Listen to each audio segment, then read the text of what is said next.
Hi, everyone. Thanks for joining another episode of Journey through the Bhagavad Gita.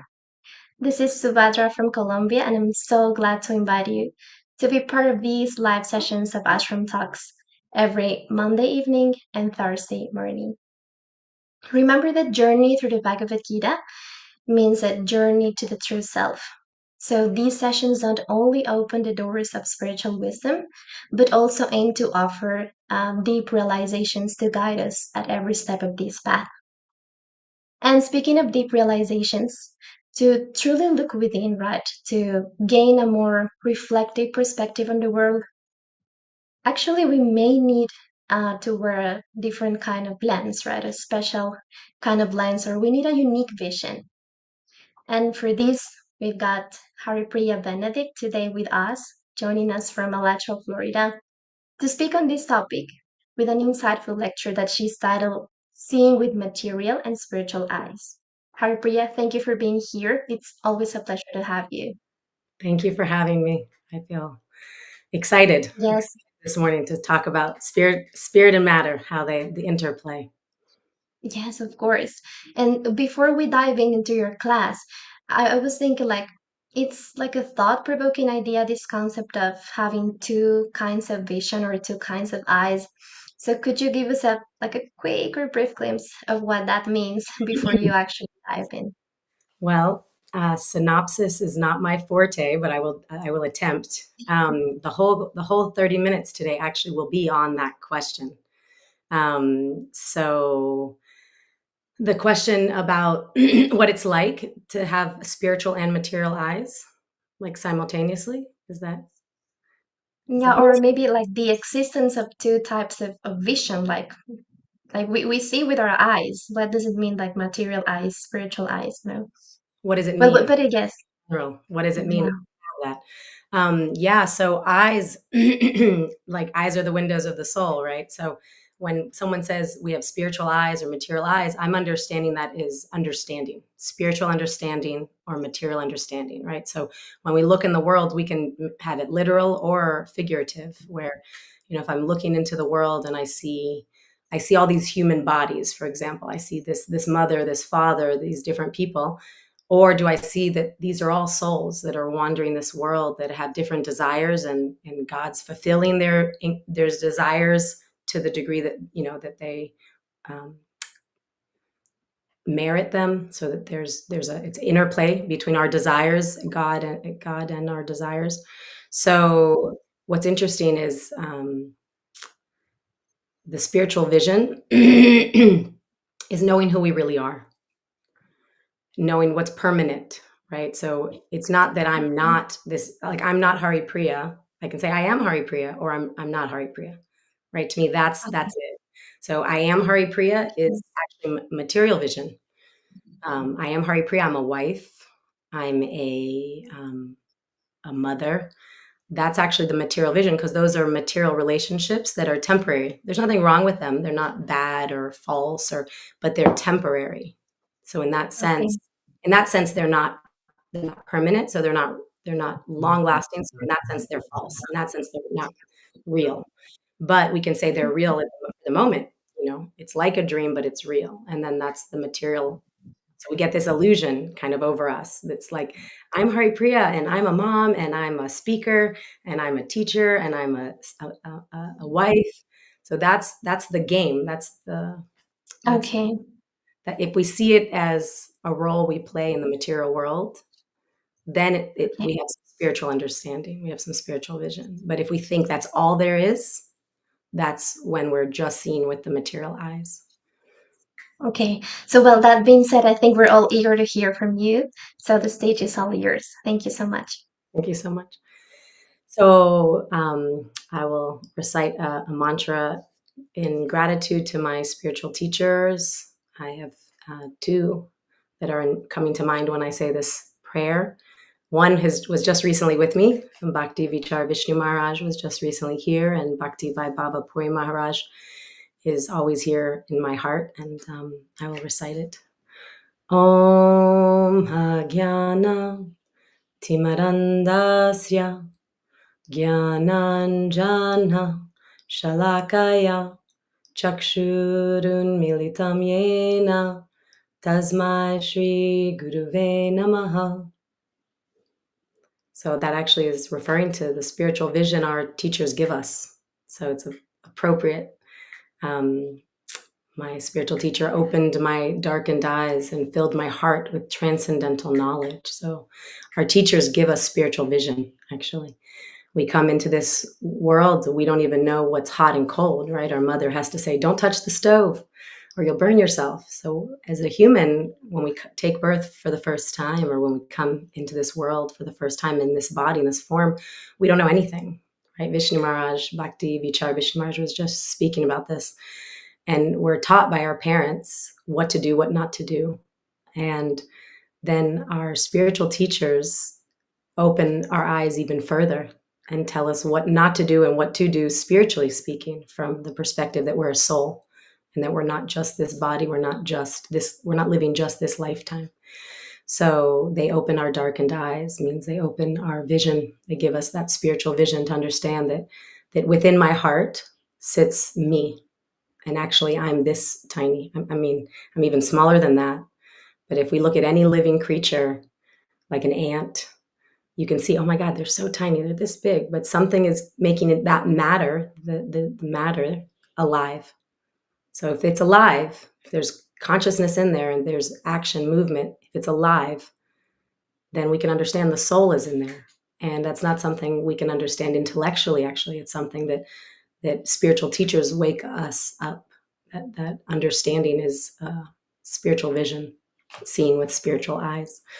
And if we really understood that we're that tiny and that we're within this body, this huge machine, actually, my body is this huge machine compared to who I actually am, then we'll live completely differently. And that's what the topic is about today. So as I'm living within this big body of Haripriya, I can forget that I'm this tiny, powerful, self-satisfied. I need nothing, actually. When you understand who you are, you need nothing, because you have a loving relationship with God, and you have love, and that's the most satisfying thing. And you have knowledge. You have no illusion. You have no material vision, right? So I'm not claiming that I'm there yet, but when we just dive into that understanding a little bit, then we can understand that this body, this huge body, it's a gift, and I can use this body, right? I can move, I can act, I can speak, I can do so many things, I can utilize it, but I won't live by the misconception that I am this, and that will change so many things. So we're gonna go even deeper on that topic today. So the verse today is chapter 1, verse 37 to 38, and it's Arjuna speaking. So Arjuna has asked Krishna to bring his chariot between the two armies, and he's looking at all of these soldiers, and it's endless. And he sees people he loves. He sees his uncles and his relatives and his grandfather Bhishma and his teacher Dronacharya, and sees people who he has a love for. The soul has the natural love. And then people he also has a relationship in this material body, this material context, of him as a student Arjuna and his teacher Drona, or him as the grandchild Arjuna and his grandfather Bhishma. So he's seen all of that. And for a moment, he's seen from the material eyes, and he's saying, no, I'm giving up my duty, which Krishna will then in chapter 2 unpack and share all the reasons that Arjuna should not give up his duty, and that all the reasons to see with spiritual eyes and not just the material eyes, which is where he's at right now. He's kind of in the turmoil, in the suffering, in the pain, and he's thinking, like, how can I do, how could I can't do this. I can't do technically what is my job, right? Because as a warrior, you're a protector. So setting the scene for this is that his dharma, or his duty, is his nature is to protect. And if he, well, I'll save that. I'll save that for the class. I'm going to elaborate more. So we'll go into the text, but that's where Arjuna is right now. He says, O Janardhan, although these men, overtaken by greed, see no fault in killing one's own family or quarreling with friends why should we, with knowledge of the sin, engage in these acts? And I want to unpack a few words here before we go deeper. The word sin, I think, has a lot of baggage to it. So someone once said, we don't suffer because of sin, right? It's like sin is suffering. So it's not like we're getting punished, like, oh, you did this wrong thing and now you're going to be punished, which I think is unfortunately what many moods have been, and what people have passed down from ancient traditions and spiritual knowledge.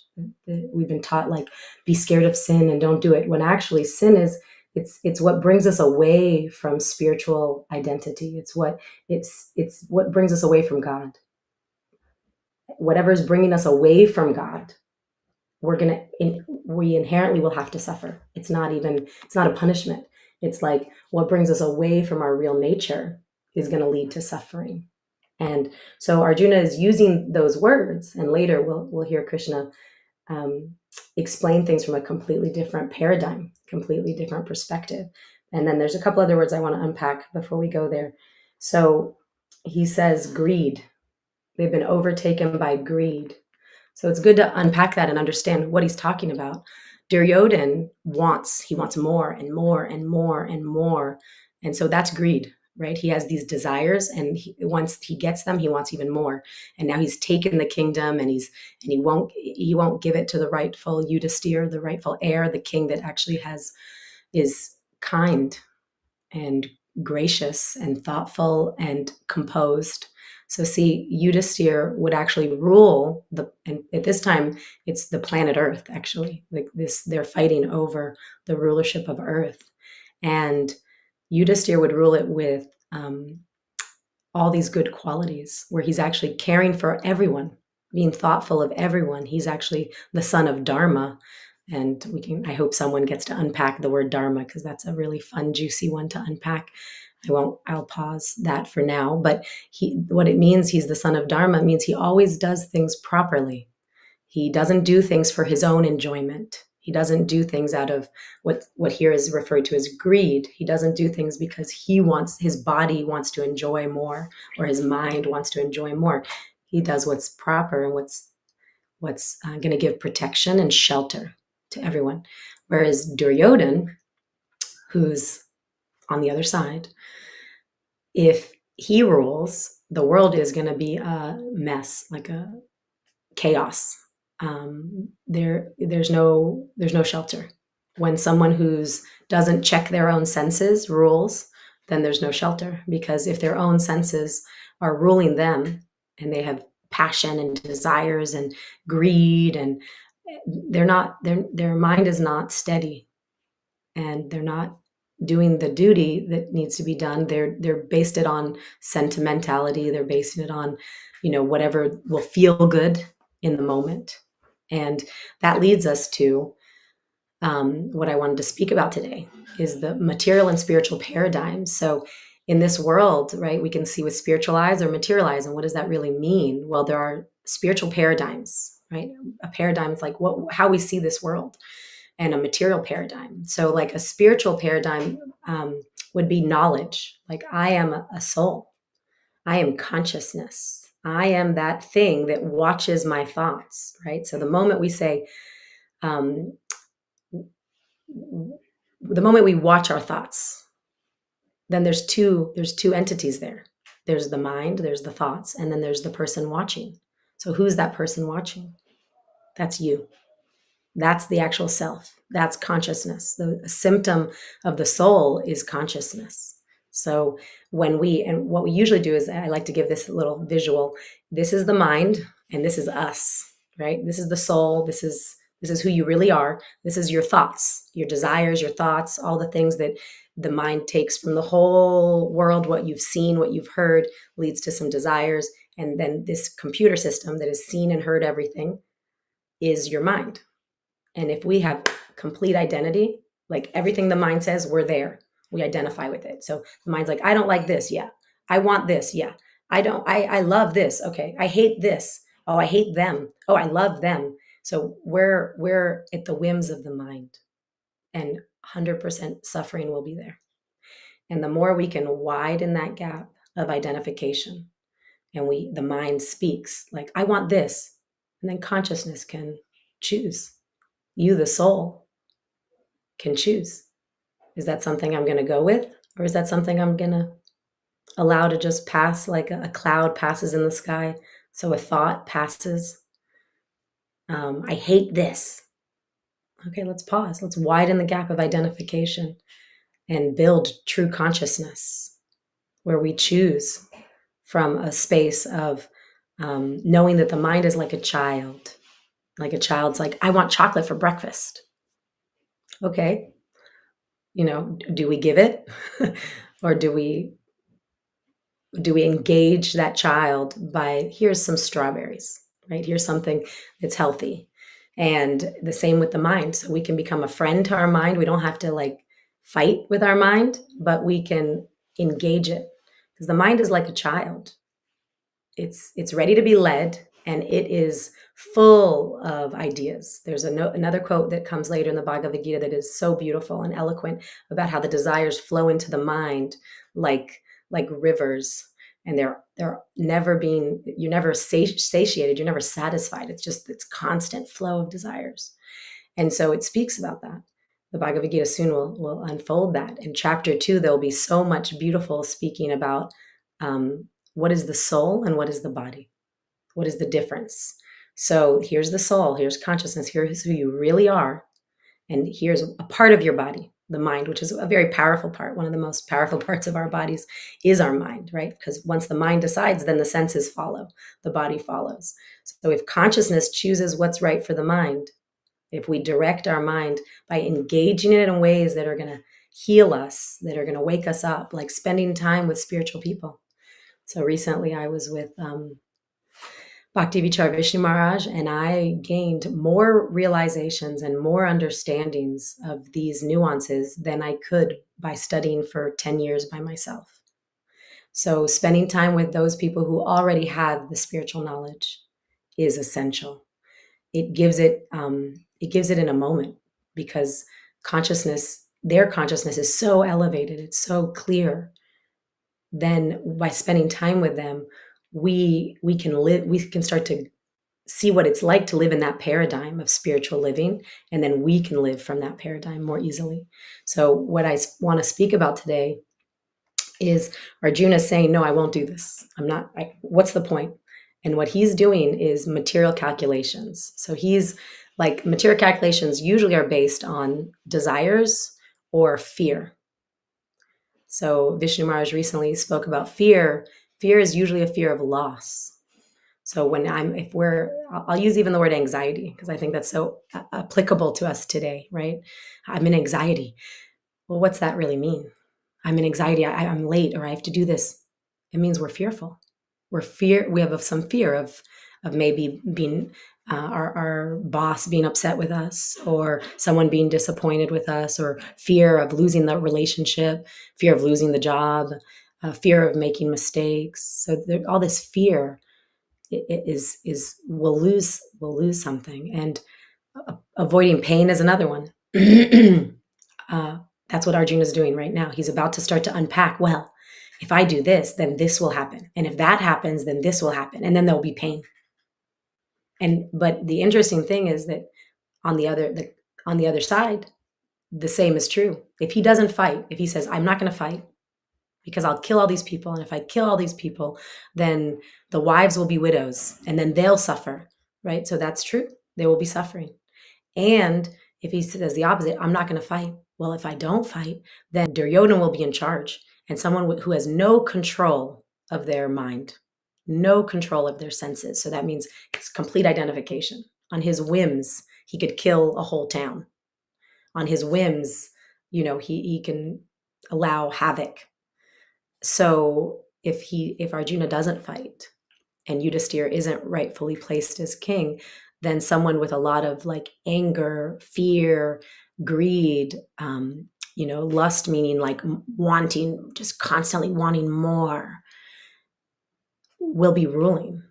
And we can only imagine if that person was, like, say, the governor or the president, and all they had was desires for more and more and more and more. Are they going to make good choices for the people? So there's definitely going to be suffering if Duryodhan is left in charge, unrightfully so, because he usurped it. He took it for himself. So yes, the material paradigm has fear of loss, has avoidance of pain, attachment to outcomes. And I can be guilty of this, like attachment to the outcome. So that's what Arjuna is doing. He's calculating, well, if this happens and I don't want that outcome. So that's the material paradigm, and that's what we live in. That might sound very familiar. Yeah, I have fear. Yeah, I have anxiety. Yeah, I want to avoid pain. I don't want to suffer. And so all of those motivators are with materialize, because it's only about whether the body and the mind will suffer or enjoy. That's what it's based on.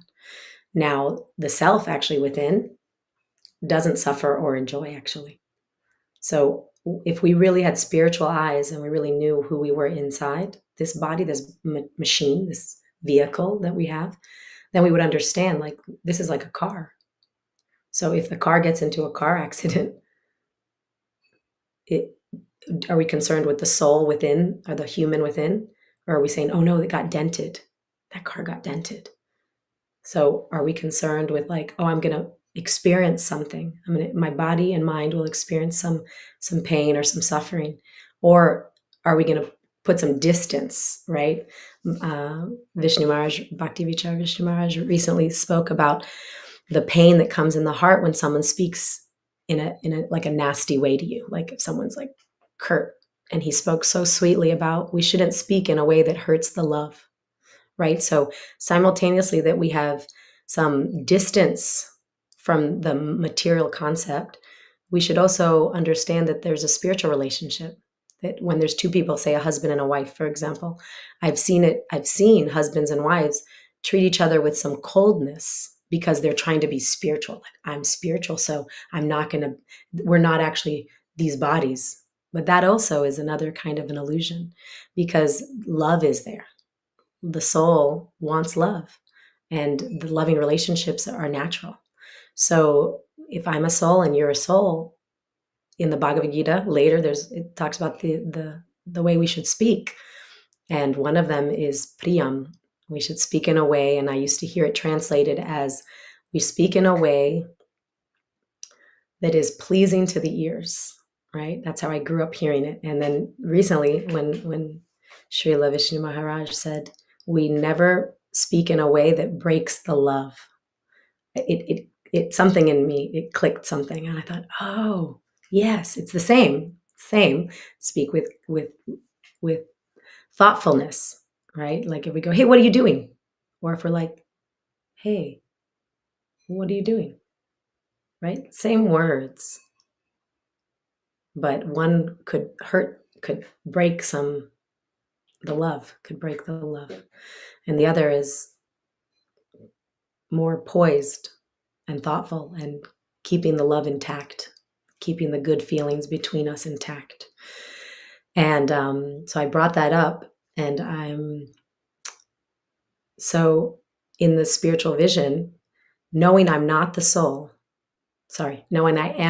I'm not the body, right? So later there'll be, in chapter 2, we're like on the cusp. There's some really exciting, I hope you stay tuned. There's some really exciting verses coming up. The whole chapter 2, it's the summary of the Gita. So it's like Krishna just starts to unpack all this wisdom. And he speaks very specifically about how the soul is never killed. Soul is never, anyway, I'm not going to go into that, but understanding that you're a soul and that you're not your body, right? That is the spiritual paradigm. And I wanted to give that nuance about when you understand you're the soul, it doesn't mean that you're cold in relationships. It means that you're actually more thoughtful and more loving, because you're not living from your desires. Usually we're curt with someone because maybe we want something. We're thinking like, I matter, and I want this thing. And so why are you doing it this way? I'm unhappy with that. This is how you should do it. So that actually means that we're in the material. Even if we're using spiritual words like, well, she should be doing like this, or he should be doing like this, because that's duty and that's what spiritual texts say, then we're missing a very important nuance. So, like, spiritual knowledge is full of nuances, and nuances have the distinctions. And when we know them more deeply, then we're more equipped. If we have just some spiritual knowledge, we can make a lot of mistakes. So, the knowledge, I'm not this body, I'm not Haripriya, I'm not a wife, right? I can lead me to all kinds of mistakes. But knowing I'm a soul and my husband Bhishma is a soul, and the way we interact should be loving and thoughtful and kind. And I don't live off of desires that just come, like desires that just come from my mind. I pause and I think that these are my desires. This is my consciousness. This is myself. And what's proper in this moment. And as we widen that gap of identification, you can see more clearly with spiritual eyes. And that leads to fearlessness. So I meant material vision, we're scared of loss. But spiritual vision is we have nothing to lose. We're actually untouched. So there's no fear. And that only comes really from spending time with spiritual people who are living it. Like when I see Srila Bhaktivinoda Vishnu Maharaj, he has no fear. And he has no attachment to the results. He's doing his duty. He's traveling every 3 days to a different state. Every 3 to 5 days, he's moving and then giving some spiritual talks and then going to another place and giving spiritual talks. And if he was concerned of his comfort level, his body, how could he do this? You know? So if you get the chance, if you ever hear that he's near you or in your town, you spend a few hours with him and you'll get more benefit than a year of studying or hundreds of years, perhaps. So fearlessness and peace. When we really know who we are, then the mind is not so disturbed. So that's the spiritual paradigm. And Arjuna in this moment, he's temporarily in the material paradigm for our benefit. So he's usually doing his duty without thought of how he will enjoy or suffer, without thought of his comfort level, that's all material, right? Because who's like, if we're in the body and the body is suffering, like I'll give an example of waking up early in the morning, right? I might go, oh, I don't want to wake up at 4 or 5 even. I'll feel tired, right? That's the material paradigm. It's a material calculation of whether I'll suffer or enjoy. Whereas if I know, oh, I'm a soul, and in those moments when I'm there at 4 or 5 in the morning and I think about God, amazing things happen. I can feel my mind is more quiet because that's the time period before the sun rises. It's actually it's ruled by sattva. It's ruled by the mode of goodness. So it's the easier time to have a peaceful mind, to get spiritual knowledge, and to feel God. It's an easier time to feel your relationship with God.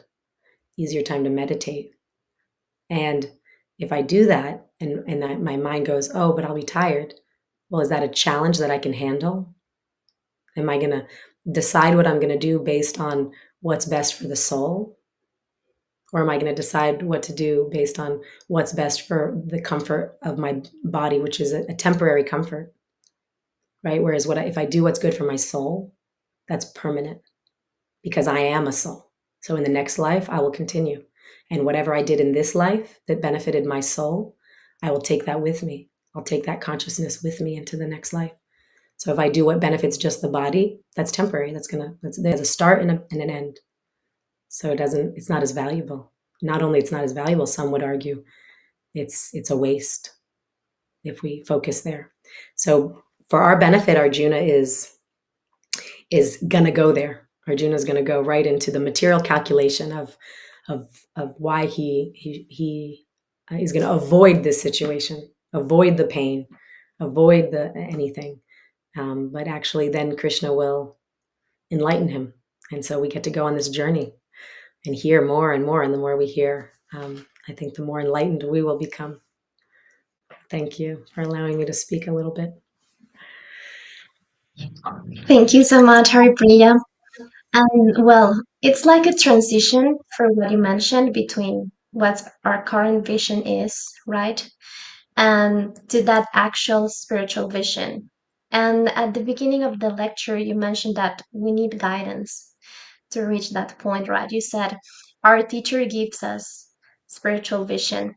And so, the same way we learn about worldly subjects, right, from others, we do need to learn from a teacher about spiritual wisdom, right? But nowadays, it's kind of a sensitive topic as well. So I know this will be addressed later and in further verses of the Gita, but I don't know if you could like give some brief advice to like for our audience who are not so familiar with this concept of a spiritual teacher, or maybe who have had not so good experience with Mm, spiritual teachers, or have I a negative concept on it, maybe. appreciate that. That can be challenging if you've had a negative experience. I say our desires are what matter most. So if you're sincere and you ask God, I'd say you go in and you ask for a spiritual teacher that will not let you down. I think ultimately, I prayed very intensely actually to Srila Prabhupada, who's the author of this book, the Bhagavad Gita as it is, A.C. Bhaktivedanta Swami Prabhupada. I prayed for a very long time. I'm not very long time, it means very intensely. So it was only probably about a month, but I remember daily, very intensely. Like, I want to please you.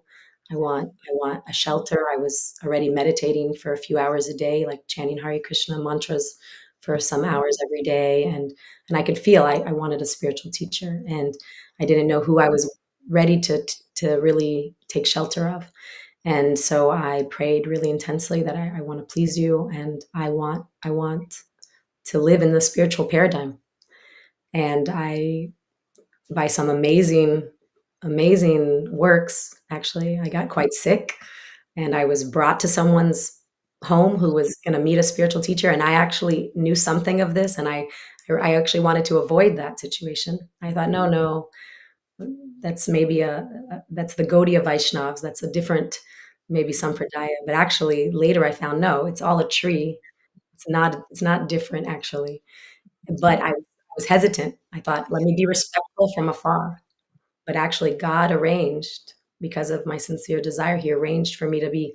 I was bedridden. I was very sick. I couldn't take care of myself for various reasons, and I had no choice on some level, and I was there. And then I heard this person speak, and it was Srila Bhakti Vaibhava Puri Maharaj, and my whole life changed. He was speaking about Lord Chaitanya Mahaprabhu, who's another amazing. We can go elaborate more, but and he was crying, and I thought, wait a minute, this personality knows God, knows the when God took the form as Sri Chaitanya Mahaprabhu, he knows this person, and he's crying thinking of that person. And then I understood, this is my spiritual teacher. So sincerity and really knowing what we want, because we can trick ourselves. Be careful. I've prayed for things I don't want to go away. If I know that I have some things, like, say I want some, I don't know, anything that you want that's not actually sincerity, that's not this deep sincerity, you can pray for that to go away, and you can pray for shelter from a pure soul that will never cheat you. So yeah. Thank you so much. Well, I know that as we continue with these episodes and lectures, and we will go deeper onto these topics, right? And we'll getting more realizations of what this whole spiritual wisdom means. And well, we do not have any further questions, but we have some love comments from our community. So I'm going to show them here. Thank you, Sienna. Colleen also joins us almost every Thursday. And well, the rest of our audience, thank you so much for being here, for showing your love to our speakers, and as well to this Vedic wisdom, right? Um, we truly hope that you can join us live or watch the past episodes on our YouTube channel, Ashram Talks English. And we know this wisdom that's coming from the words of our speakers can bring some light to your life, especially when you most need it. So you're also free to join us. Follow us on Instagram at Ashram Talks ENG. And well, thank you so much for being here. Thank you, Haripriya, and well, see you on Monday.